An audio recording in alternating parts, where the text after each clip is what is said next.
both, but you switched them. Wisconsin, Pennsylvania, West Virginia. Okay, come on. Go to your accent elimination class. You want to go to West Virginia?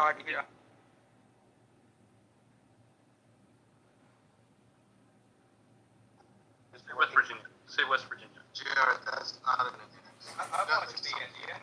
How can I be Indian? Change all your V's to W. Just change all the V's to W. West Virginia. You have to Indian accent is trending right now. Look at all the CEOs are all Indian, and it's working really well. Not for Starbucks, not anymore. Starbucks CEO was Indian. Now the CEO is flying in to work from home. You get fucked over if you don't speak English right. $3 trillion controlled by Indian accent guys. This is awesome. JR, again, it's a beautiful Sunday. It's like 90 degrees and sunny here, and listening to you is like having cancer on my penis. So I just want to know, are you capable of saying anything positive at all? Like the sky is blue and flowers smell great and women are pretty? I'm voting for Trump. Let's say something positive. Isn't this positive? That's not vote for Trump. You know what? Just tell us the status of your HIV test. If that's positive, that's more of a positive than voting for Trump. It's a positive.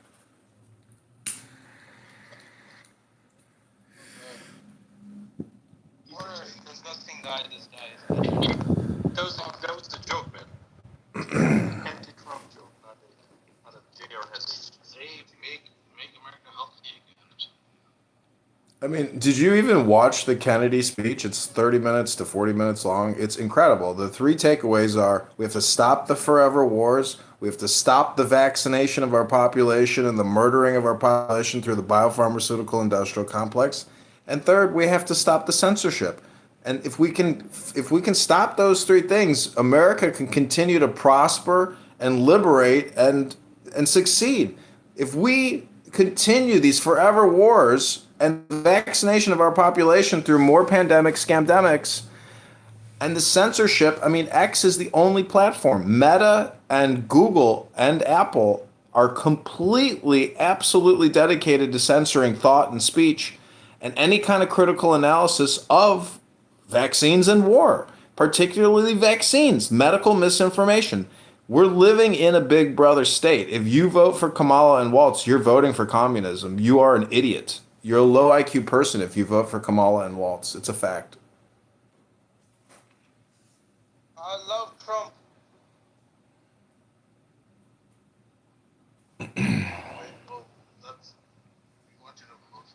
You should just love yourself, and let Trump love himself. If you love a man, that means you're a faggot. I don't think you really know what you're saying half the time, and thus, you're gay. Adrian, why don't you have a job? Like, why are you unemployed? I do have a job, but I don't want to continue to work for a guy who has Alzheimer's, and I'm not going to work for some stupid bitch and communist or two communists. I'm quitting if they win the election.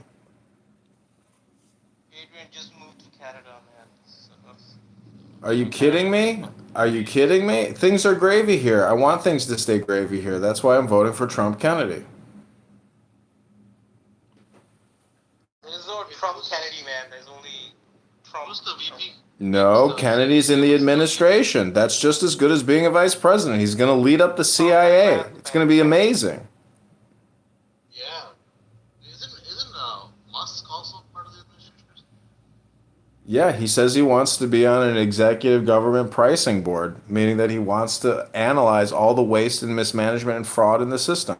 See, if you guys aren't actually paying attention and you just listen to JR ramble, vote Trump and go to the gym, fatties. No, I'm in tune with what's going on to some degree. So, I don't come here to listen to Jerry ramble. He rambles on his own. How is this rambling? I mean, like I said, I'm very clear here. I'll vote for Trump. A. I gave you guys a solution on AI governance. That's B. I said the kill switch is on the hardware level. Okay, so what's wrong with that? I mean, I gave so many good solutions here. Like, I don't understand. What is it that I said was negative here? I mean, We're challenging you to say something positive. That means force the positivity. Come on, what you're saying is just generalizations of common sense for politics. We even explored on why do we have 7 days, and then I tied that 7 days to Hindu spirituality, and then I was able to make the connection from Sunday to Saturday. Sunday, which is Surya Dev's day, which is sun god, and then we had a really good discussion here. And how is this negative? I don't understand. Because we're not talking. You're a fucking stupid. JR, we're not talking about what you're talking about. We're talking about that we want you to turn on a dime, go 360, say something new, something randomly positive. Yeah, you are on your way, but you have a long way to go. You're not a guru. You just Okay, Guruji. Listen, I guess my work here is complete. You're incapable of actually being an entertainer. You're a schmuck and a faggot. okay. All right. Go in your room. Start the podcast. Okay, I'm done here. My work here is complete, gentlemen. Hope you guys all have a great Sunday. Thank you for trolling us. You're welcome. Look, your boyfriend just Wait. You live in France? No, I live in Uranus. Oh, so that's Louisiana. That was some nation state, but obviously Europeans weren't having it. That's why it really didn't become what could have became, right? So just say that, and then I'll say this, post World War II, there was a lot of people that adopted, right, and internalized Pan-Africanism. Certain forms of it, especially America.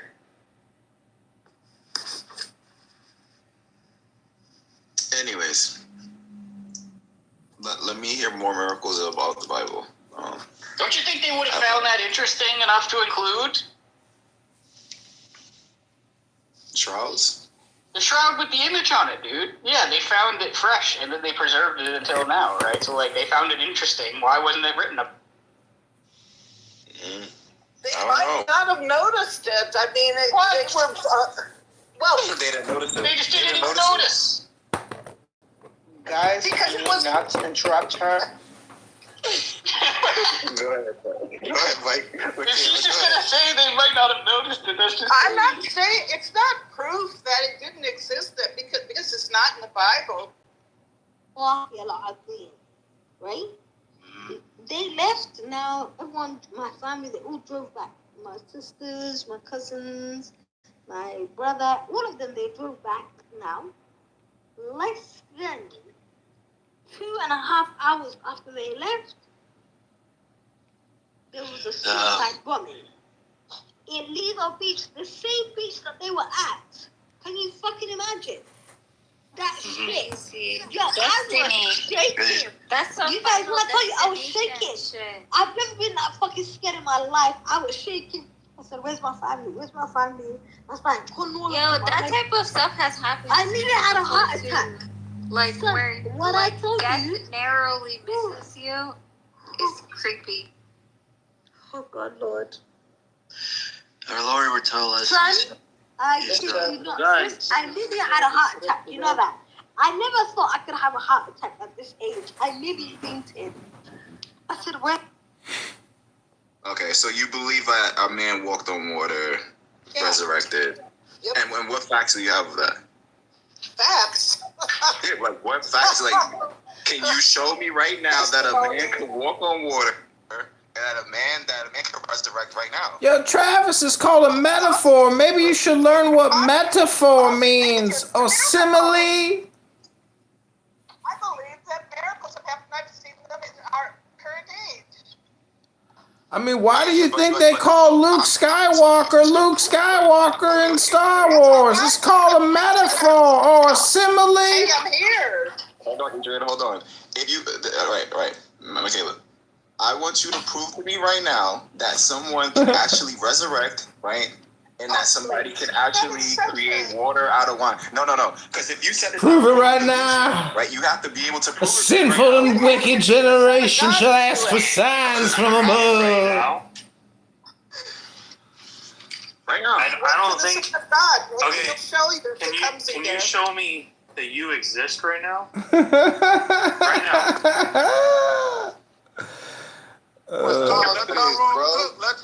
Kamala Obama, immigrant and mulattoes, the good blacks. Under this thing, right? This is the We've been doing funniest this shit since ever. the 1700s, and y'all are talking about post-World War II, Cold War area, or Cold War era. 70s, Y'all been doing 80s, what's the 1700s, bro? Doing the what? Pan-Africanism, bro. Y'all was not on that in the 1700s. Stop Yes, the we crap, were, bro. Brody. Fuck out of here. Y'all was fighting white man's war. Man, be here now. Stop with the history hypnosis. Vote Trump and go to the gym, fatties. Kamala and Waltz are communist terrorists. Vote Trump. What the fuck is that? Who the fuck is that? Who the fuck is that? Can you not see that there are people in the room? No. How? Why are you asking me a question when you're supposed to be proving it? So I just.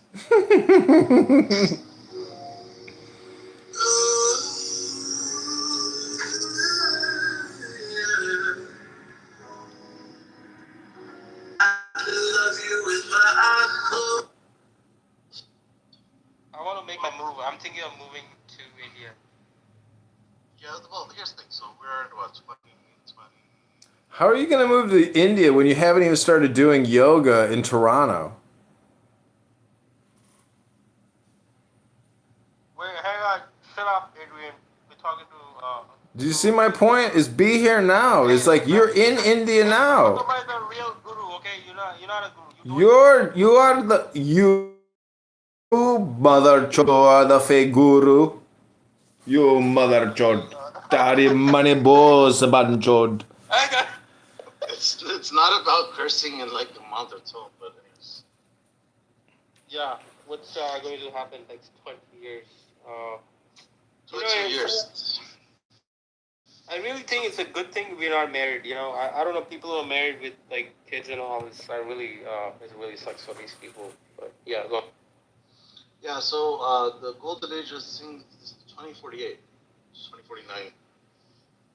So until then, there's going to be the depopulation agenda is going to kick in, and their target is 95% population. There's no depopulation thing happening. Well, I'm just saying from a prediction point of view, there's a It's depopulation not agenda. happening. It's not happening. And they will try to enforce that, and They're not going to enforce it. What's going to actually happen, Narottama, is there's going to be a genocide against people who support their political agenda, and that's what we should be doing. And so I think they'll get to 75%, and then 25% of the people. The West is known for genociding, and now that we're part of a global community, they're just going to rebrand this genocide as World War III, but that's really what's going to happen. So as I was saying, their target is 95%. Narasimha is going to get angry. Not, Wait, hang on, Infinity, let him go and then he can go, man. Like, if you're going to interrupt, we're not going to be able to listen to what he's trying to say. So Okay, yeah, go. So their agenda is 95% population to be genocided, and they will. Looks like there'll be resistance definitely. 25% of the population will remain, and then there'll be the onset of a golden age, 10,000 years. No, but what is the timeline here? 2048? 2048, 2049 is the prediction. No, And that's so when what are it we will dealing start, with? right? Hang on, man. I'm just trying to get a date here. So 2049 it will start, 2048. But at least we have time until 2048. You're not going to be, Jerry, you're not going to be alive. No, but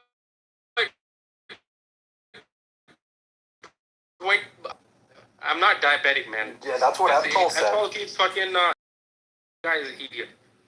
I'll tell He's you an one MD, thing. I trust him. No, I mean, People will be running to the forest because they might, I heard something about a flood in Edgar Casey or something like that.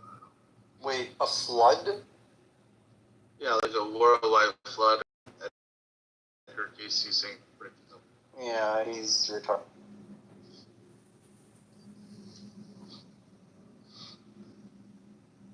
Wait, They have 2048. No, I'm still not understanding. Okay, 2048 is when golden age will start. But I think the depopulation process will start from. It's already began. It's at. Yeah. Well, you have the coinciding of Nostradamus' 27-year war prediction, which is basically World War III, which are basically already in. If you take the dates of 2019, when the pandemic started, and add 26 years, you would get about 2047, something like that. I don't know. So yeah, 2046. So if you add 27 years to 2019, you get 2046. But who will survive? You think the 25% population? What kind of people are they going to be handpicked? Is it like a divine intervention, or what is it like a? Yeah, that's part of it, but it's also people that are practically prepared. Only pious people will survive. Is that? Am I hearing this right? Well, that's the no, not 100%. No, it's people that are practically prepared. It's not necessarily the only pious will survive or anything like that. That is a factor when it comes to the divine play, but it's not the only factor. I mean, how do you know someone is pious? I mean, are we the judge, right? No. We're not the judge. So. We are the judge. Says it. Says your frontal cortex. We're the judge for the limited amount of free will that we all. Doesn't matter. Yeah. Whatever will you have, that's all where it is. But why would you posit the existence of something that you don't even have access to just to gaslight? What do you mean? Why don't you stick to what you know and what you can know and let the rest kind of play it out? Why interject something that you have no access to and no interference of to gaslight any form What of are knowing? you trying to talk about? What are you talking about? I gave an answer. Who's to judge? I said your frontal cortex. You said there's more than that. Yes. And I'm saying you have no evidence. You have nothing to say beyond that. And you're just positing something that's invisible. Not talking. It's just rhetorical. We are to judge. We will judge. It's our duty to judge. We're limited in our judgment capabilities. No, we're not. We are all judged. Nope. If you deny the existence of Krishna, you're basically an atheist. Why would you need a secondary being that is separate from you called Krishna? What do you mean? Why do we need Krishna is your frontal cortex. I don't know. What's the point of studying Sanskrit if you don't even... Because the Sanskrit is something that's created by the frontal cortex. There's a lot of scriptures in Sanskrit. They're all produced by the frontal cortex. Okay, who wrote those? Every single thing. Who wrote the Vedas? The frontal cortex. No, the person. The frontal cortex. What's the name of the person that wrote the Vedas? Even the name itself means a function of the frontal cortex. And that person's identity is who? Say your question again. Who wrote the Puranas and Itihas? Vyas wrote it. I thought he was trying to do a trick question. Oh yeah, of course, because I didn't. No one wrote anything. It's all oral tradition.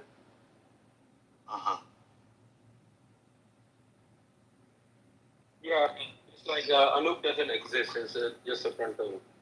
It's only the frontal cortex. That's actually true. What you said, JR, it's called your insular region. There's a network that connects the insula with regions of your frontal, which create your sense of self. So yes, you only exist because of that frontal cortex. What's the difference between you and me? this is the RoboCop analogy, you know? Destroy the body, give a. No, we AI don't body. destroy the body. We embody the body. No, I know, but in the sense of a sinister academian trying to create a, RoboCop. We don't need to create Robocops. Nature already creates us. We don't need to create something separate than us. We Nature? are what we are. Nature? Who created nature? The prefrontal cortex. Oh, the prefrontal cortex created nature. Yes. Oh, I see. And how does that work?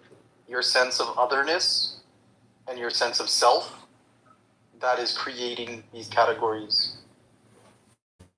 That's your prefrontal cortex.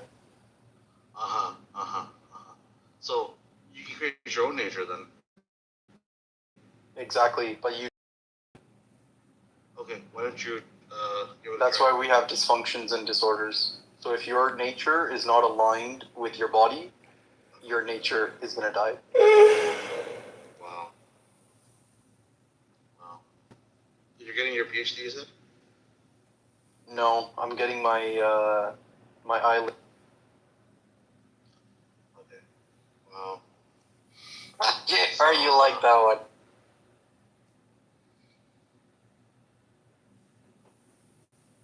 Yeah, a lot of Nissan. You're just a wrong student, man. I think Infinity, you should go back changing tires or something. No, why posit something and say, oh, we can't, who's to judge? We are to judge. How fucking dare? I'm saying we're limited in our judgment. No, full judgment, all judgment. No. I say we're limited. How do you know what Krishna has to say? How do you say what Krishna doesn't have to say? Because we are Krishna. Got him. Yeah. I would just say when you hear somebody laugh when you declare that we are Krishna, that's hitting the nail on the head. That's how you know that that's the truth. Because when you laugh, that's an indication that that's the Tao, or essentially the way. Or we laugh at these things because it's like looking at yourself in the mirror and like realizing that you're an ugly monkey creature.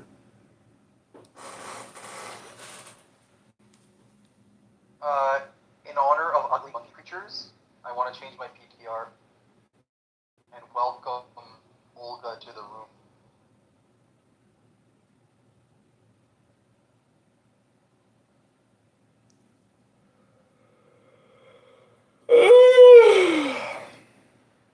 What?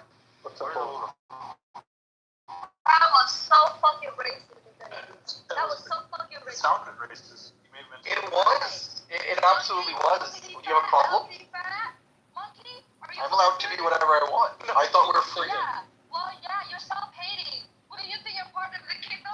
You are myself. You're my frontal cortex. I'm literally doing self-hate. You're a white monkey. You're a white monkey. Oh. He agrees. JR is one too. All of you are my frontal. Just because you're a little bit lighter doesn't mean you're not a monkey.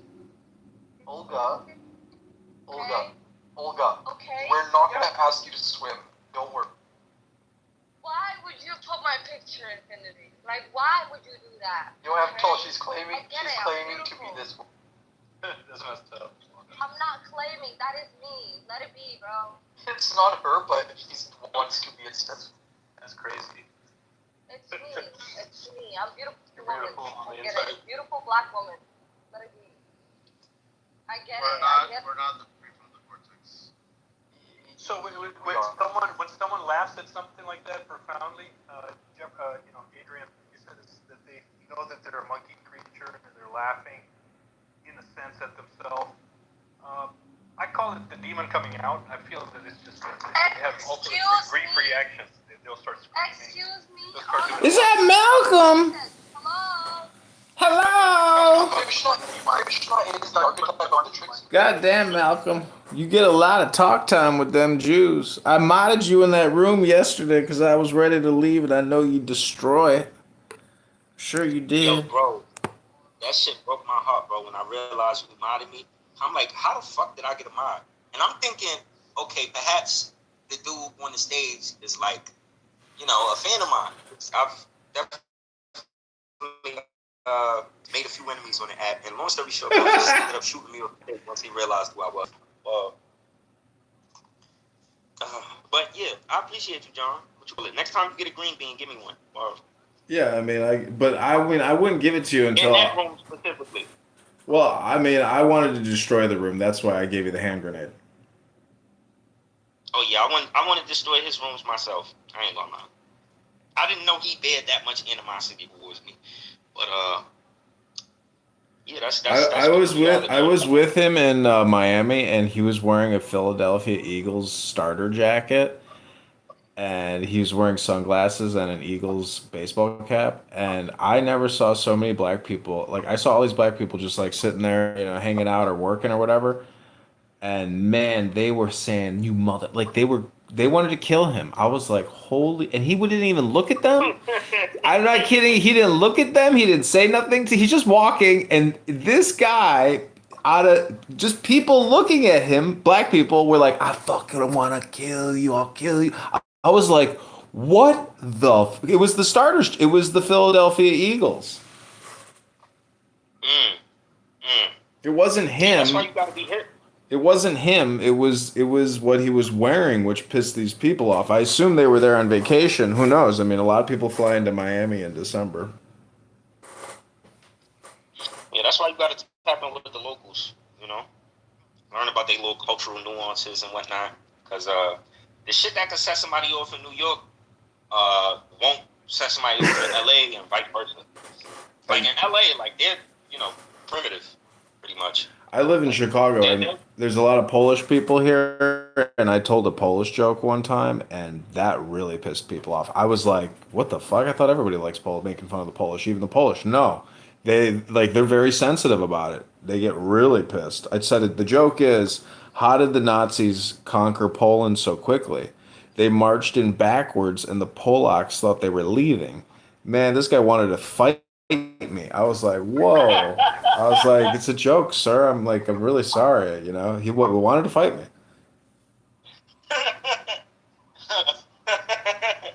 Man, I know it did different too, because the joke was actually funny. So now he really would have. Polish people can be extremists because they're basically like Christian extremists to a very high degree. They're taking their shit very seriously now because they're the only country in Europe that hasn't been colonized by Muslim migrants. I thought Hungary was another one. Hungary too, yeah. What you call it? There's probably more. Yeah, I'm not gonna lie. I don't know what it is. Actually, I do know what it is. But it is what it is.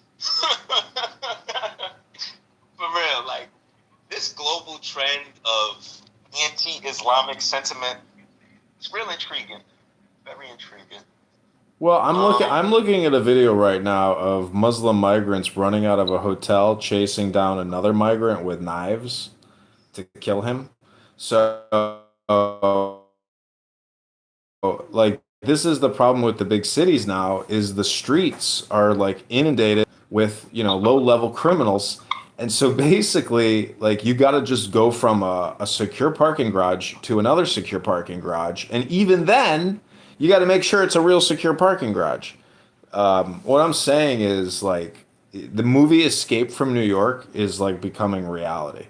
And I mean, the only guy that ever punched me out was a black guy, and I didn't see it coming. I was being so nice. I'd let him take a rip on my joint. I was at a bar, being trying to give people good information. I mean, they fucking robbed me and beat the living shit out of me, and but I'm a nice person. Yeah, I'm a nice person. So when I was in the bar, I was saying hello to people at the bar, and because I had introduced myself to people at that event, luckily one of the guys in the bar saw me getting my head smashed in, and he jumped on top of me in a fighting position, and then that gave me the ability to get up and grab my shoe and fucking run.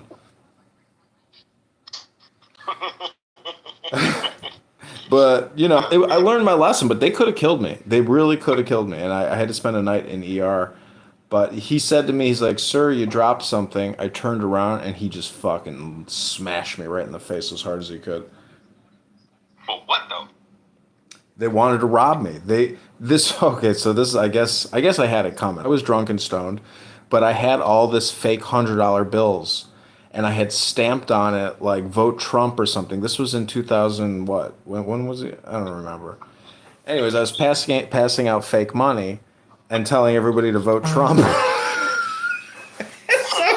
So I guess, I'm just joking around, but I think they thought I had money on me or something. So they were like, "Oh, this is the target." And so I totally fucked up by even talking to them. So you had like what, movie money? The shit they used Yeah, Amazon movie production money, exactly. Yeah, I ain't gonna lie. I had a similar situation, but that's wild, bro. That's wild. It's definitely a lot of low-level criminals out here. I wouldn't call that low-level, though, in America. You commit a robbery, you're under the jail, especially if you go to trial. Oh, my God. Shit, I thought, don't even matter. But in any case, yeah, we gotta do what we can to preserve the cultural integrity of America, And I think that that language is how a lot of folks are venting their xenophobia, because I do believe in cultural integrity, right? I do believe in the preservation of the people by just monitoring what influences are allowed to expand, So when you got a criminal population, right, as all countries do, you must contain the criminal population. And containment, it could look like a jail cell, it could look like death, or a ticket, But containment nonetheless has to happen. Those individuals, though, they was just opportunists type shit. I'm not even going to condemn them, to be honest with you, because I don't know. Circumstances are different for everyone. Who knows? Maybe. Dude, you could be walking to the train and somebody could come up behind you and knife you. Like, it happens. Random murders, random robberies happen. But that's because cities are not vigilant in policing a homeless criminal population, which has nothing. I mean, give them economic opportunity, give them a job. A lot of people don't want to work, and they're just hardcore alcoholics, and they do not want to work, and they will not work, and they can't work. They're basically disabled. So, we live in a dog-eat-dog world.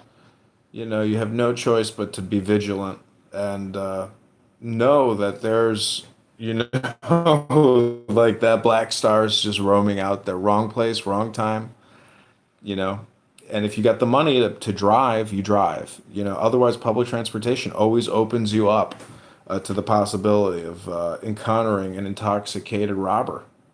Most people don't commit crime unless they're fucked up, like they're already getting there. It's hard to just like be a criminal, like a professional criminal, like a sober criminal. It's difficult to be a sober criminal. No, bro. I'm with you on that. But see, I think cultural upbringing matters. This is the thing about people. This is the thing about people who commit street level crimes. They're incapable of doing internet crimes. If you knew how to scam online, you wouldn't be robbing people in the streets. That's far too dangerous. So it's absolutely not lying. Yeah, it's an intelligence problem, and they have no education, and they're fucked. That's why they're doing what they're doing, and it's basically survival. Like, crime goes up before the winter in Chicago because people start gathering materials to survive the winter, just in the same way that a bear goes out and starts collecting carcasses that he can munch on throughout the winter or something like that. It's psychology. No, for sure. What you call it? I agree with you. You know what I'm saying? My introduction, for instance, to criminality was pretty innocent. No, I know. You told me you're on the street selling Gucci flip-flops. Yeah, that's a fact. And I was making money. But nonetheless, you said something, and low-key it just left my head. fuck? What, that the street level criminal's not capable of doing internet crime because they're not smart enough? Right. There's a time when I came to that realization. Like, what the fuck am I doing? When I was a kid, I used to rob other kids for like, little basic goods and shit. Even adults, honestly. I fought for 7 to 14 years of my life in court over robbing an adult who went to Brooklyn College at like the age of 16. And when I really had to like sit with that risk, like, hold on, 7 years to 14 for what? Right? Then it just make you think twice. Like, hold on, is the risk really worth the reward?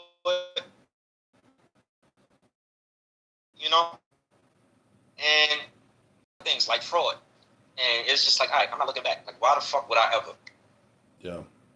Yeah, it's just not worth it. Like, my dad was a cop for 30 years. One time, because he busted so many people, he looked at me once. He said, "John, if you ever decide to become a criminal," he goes, "go big, because it's not worth it." Meaning that you're gonna get hammed up and you're gonna get imprisoned for low level shit. But what's the risk to reward? It's just not there. And so that means that they're, it's all hindsight, but they're too stupid to know that their risk to reward ratio is so fucking not in their favor that what they're doing is the epitome of stupidity, desperation, lack of faith. They have no faith, they have no faith that they can turn things around by being truthful. So that's in stoicism. Patience is definitely another quality required, because a lot of you I used to, weigh things on a scale mentally, just as a kid doing what I was doing, and I came to the conclusion, hey, like, this doesn't really seem worth it, but I never got caught for so long. Like, for so long, I didn't get caught. Yeah. And, it just... Everything, it takes a while for shit to bubble up. What you did in the past, I just got a notification telling me that my driver's license is going to be suspended because of a speeding ticket in Utah. So these states cross communicate, and there's no evading the law. If you go to another state, they communicate. You're fucked. Like, what you did in the past will come back eventually because the states communicate. That's a fact. But, yeah, I definitely didn't have the patience for what I wanted. I wanted it now, right? And, my values, they made me feel as though there was a void. That void was definitely artificially created. But I felt there was a void. And as a result of that feeling, I went out and tried to make a difference, tried to keep up with the folks that I felt I was trailing behind a bit. Because my mother, no bullshit, she would buy one sneaker. She was legendary for this. One sneaker before the start of the school year. And tell me, like, yeah, you better not ask me for shit until, start of the next school year. Now, she wasn't sincere about this. Because, sometime in between the school year, she'd probably buy me maybe another sneaker or whatever the case may be. But, like, for the most part, I was like, it's just a preset condition in my head. Like, yeah, not to ask. Like, it's just, she doesn't have it kind of thing. So, you go to school, you're a kid, you don't know fact from fiction. It's just like, this is what matters. I don't pay bills, we're kids. It's about being cool. Who's the coolest? Well, he has all the cool stuff, he gets the girls, and let you not have the sort of familial structure that, like, could just make you hip to the times. My sister, for instance, like, my mother, she's from Haiti. They're not wearing weave out there, acrylic nails. There's certain grooming that just isn't or wasn't common culture when my mother was coming up in Haiti. So my sister, of course, is not going to adopt this knowledge or inherit this knowledge from my mother. So, she's a young black girl coming up or whatever the case may be. And for women, it's especially hard. Because she goes to school and she's noticing, like, hold on. Like, this one has on a $200 weave down on her back and her legs. And this one has on Ugg boots. And this one has this and this one has that. And we just kind of look back at our home and be like, whoa, there's a big, huge difference. So that just led to pressure internally. Like, I wasn't estranged from the notion of just taking a risk, because everybody in my environment was taking risks, you know? So I was definitely sober, and I was just like, nah, fuck that. We gotta take risks, homie. We can't just be out here fucked up. I didn't have the patience, because I didn't see the picture. You know what I mean? But, I don't know. I feel like the way life is set up, right? If you look at, for instance, the food chain, I feel like chaos is inherently built into the structure of order. Okay? Because, you know, we consider murder, in a sense, like a bad thing, but murder helps us survive every day type shit. Like the cycle of life that has a built-in destruction, it you know, naturally entertains bad actors. Or so I see criminals as a necessary evil. But I hope the country does what it can to, you know, contain some of our more problematic criminals. Drug addicts and shit, you know, that's another story. But like, if you were just out here on some different shit, like with rapists, you know what I'm saying, maybe you a serial robber, you know what I'm saying? But if you like a shoplifter or like a crackhead trying to get high, you out of here? I just was chatting just now. That's what just happened.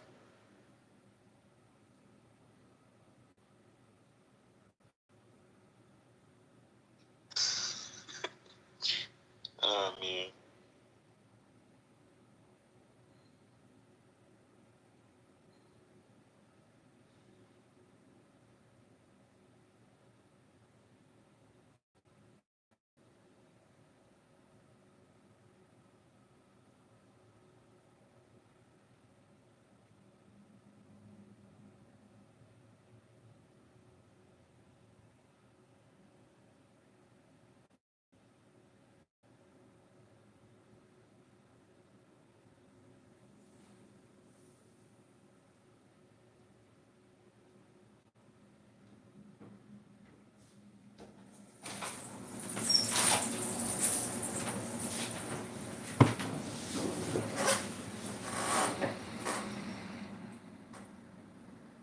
Okay, it's called Breathe.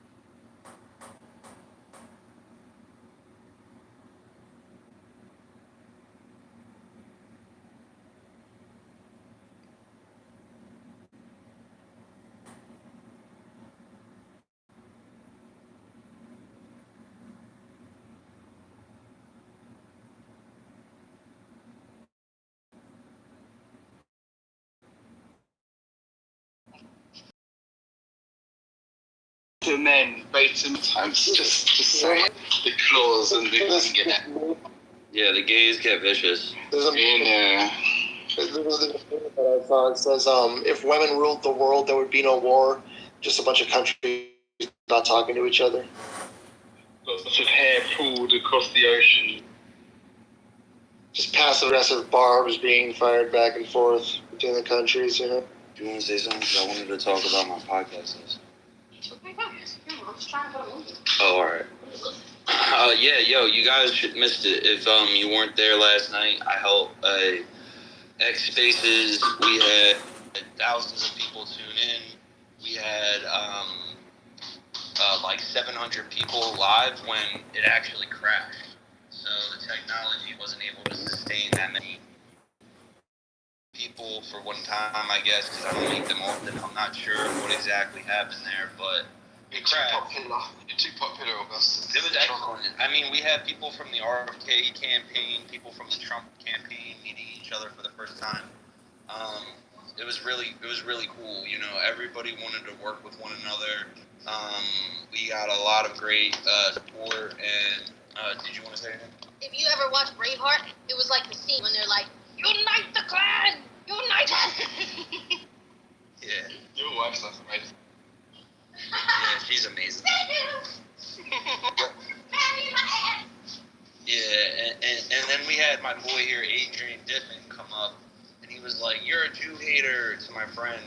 So I had to remove him from stage. So I'm sorry I had to remove you from stage, but. Oh, that's okay. It's worth it. I do not like that woman, that former banker from Goldman Sachs. Oh, they're the worst, aren't they? Who's Yeah, got so bro, much time with that to do? I mean, Goldman Sachs, really, life is not long enough. Yeah, it's okay. Augustus, did you hear that the CEO or CFO of Telegram was arrested in France? Did you hear about that? Yeah, I've been snapping about that actually because, you know, it's like today it's gonna be the Telegram guy. Tomorrow it's gonna be Elon Musk. The next day it's gonna be RFK Jr. and the next day it's gonna be Trump. I think the And moral they're of the just gonna story put is us all in fucking jail. don't Well, yeah, go I think to Elon France. Musk becomes. Yeah, don't go to France. We're Or Europe. Europe in general right now is not looking safe. But Yeah, keep away, keep away. I would advise you to never come near here. We've got a proper sort of issue going on. So stay where you are in America. Yeah, yeah. only We're for gonna now. take I love America back. I mean, like, honestly, my feelings of it all, like, considering you guys didn't hear my X space last night, I'll just tell you some things I said last night, which was like, bro, I'm not gonna lie to you, like, when RFK Jr. came out to that song, there goes my hero, watch him as he goes, and then knowing that, you know, Trump picked that song, handpicked that song for RFK Jr. to walk out to, and that's how he feels about RFK Jr. Like, it gave me goosebumps. Like, every time I've listened to RFK Jr. speak in person, it's given me, like, physical goosebumps, heart racing, you know, tears watering in my eyes, like, feeling physically moved emotionally by the power of his words. And, you know, by the end of his speeches, I feel like amped up, like a battery was put in my back. Like, we're about to go storm the castle. Like, we're about to hop over the wall and create a revolution here in the United States. Like, nothing's ever been, like, nothing we've ever seen before. And it gets me really amped up. And then last night, or the other night, when he did the same exact thing, you know, in front of all those people, you know, I know what they felt like, because they all stood up and they roared. They roared a lion's roar, you know, many times throughout his speech, which shows me that everybody here is ready for a revolution. Everybody here is ready to take back the castle and hop over that wall. And it's revolution time. And honestly, bro, like, it made me feel like in that moment, like, holy shit, we just saved America. We just saved America. You need to get elected in, though. That's the next. Because Kamala is not going to be really leading the charge of changing anything for the better of shit. Did he have a tear in his eye when he did that speech? I thought he did, and I thought that was just. I was actually really moved by him. I thought he had just really annoying accent, but he actually was really moving. Was that on a teleprompter or was that just his spoken word? Because I couldn't tell, and I felt like it was just his off-the-cuff spoken word. You guys talking about that as well, actually, Adrian? No, like, what we do with RFK Jr. Is basically we have some excellent speechwriters that collaborate with him on his ideas and and then inform him of the zeitgeist, and they create like basically like a storyboard for him to kind of play off of, so he can improvise where he sees fit, and it comes off much more natural that way. It certainly came off naturally and sincerely. Yeah, my girl's brother wrote one of his speeches. It's amazing when you can hear a stream of thought for 40 minutes, which is basically a transcript, or it's like a clown house room with really great information where people aren't fighting. I mean, that speech to me was like earth shattering. I mean, it destroyed the false narrative to such a degree, but then you talk to people who still have Kennedy derangement syndrome or Trump derangement syndrome, and you're like, you just don't listen, do you? You really just ignore it all. They just block it out. Yeah, in my experience, I had that same derangement syndrome when I talk to people about it. about it, and the through line is always that they are not listening to the context. They're not listening to full speeches. They're literally just digesting headlines and stuff. But I just want to come up and say congratulations to you, Augustus, on your work on the campaign and everything. And I will tell you this. I just want to give one takeaway from him being on stage, because it was definitely monumental. But I could also see like the conflict in the guy too, and I think if you're like us and you listen to both speeches, I think it's very interesting the framing that RFK put forth about the team of rivals, and then also just the idea that there are a lot of things that they definitely don't agree on, and you could see that. I could see that. I'm not gonna say you, but I could see that it was palpable to me that Robert F. Kennedy Jr. standing on that stage to that roar with Donald Trump, I could see that there was some conflict in him there, and Yeah, but the conflict is healthy. Well, yeah, exactly, and that's kind of the point. Exactly. That's kind of the point. Is like we have to have some courage in life, and the dude is nothing if he isn't courageous. And we have to have courage to be able to like let down our guard and kind of come across the aisle from each other in terms of our beliefs and values and stuff. And we saw that like literally play out on that stage with him, and it was really fascinating. And Build the bridge without dropping the walls, man. Yo, it's mad funny, Eric. Like, me and my girl both, like, run shit behind the scenes on the campaign. And I keep on walking into the room, and I'm like, babe, you saved America. It's mad funny. But yeah. Bro, that's really how we feel. We feel like we saved America, bro. It's like that simple, you know. I see your comment, like, why didn't he take the VP position that was offered to him? And it's because it was a part of the strategy. You know, he's going to be much more effective. He's going to be much more effective somewhere else in the administration. And not to mention the effectiveness, it's strategic now for him to follow through to the end and have this alliance where he's, you know, basically telling all of his supporters in swing states to vote for Trump and to pull votes away from Kamala in other state, in all of the blue states. So I can't imagine him staying in the he didn't drop out. He suspended his campaigning and is going to stay in to the end and encourages all of his voters to do this strategic alliance strategy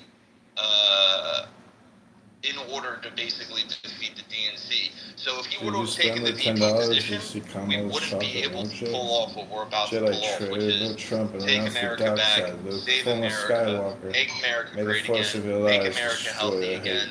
Trump 2024. Let's fucking go. Hey, what you're trying to say is that you think that from a strategic standpoint, that if he had like taken the vice presidency, right, to see that people would have perceived that as though like he is somehow like falling to this Skywalker. the Trumpster ideology, whereas like you feel like not saying that. The VP is a useless position other than being a tiebreaker once in a blue moon. I mean, really, it's just a. Well, what I was trying to explain wasn't necessarily like the perception of him may be tainted. It's all about numbers. Okay, so he wouldn't do as well in the polls if he were to be the VP.